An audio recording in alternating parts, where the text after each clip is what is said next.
Katika hatua nyingine, mfumo bora wa kodi ni sehemu ya mkakati wa kujenga uchumi imara, jumuishi na shindani, na ni nyenzo muhimu inayoiwezesha serikali kukusanya rasilimali zinazohitajika kwa ajili ya maendeleo ya nchi na ustawi wa watu wake. Kwa msingi huo, serikali na wadau mbalimbali tunao wajibu wa kuhakikisha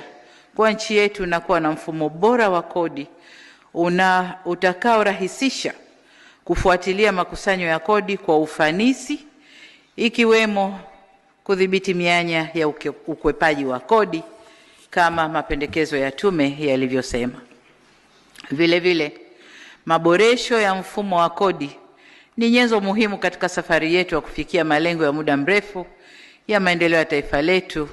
yaliyoainishwa katika dira yetu ya 2050, ambayo ni kujenga Tanzania yenye uchumi imara unaoongozwa na uzalishaji unaoshindana kimataifa na unaowanufaisha wananchi wengi zaidi. Hayo ndio malengo yetu kwenye dira, na huko ndiko tunakoelekea.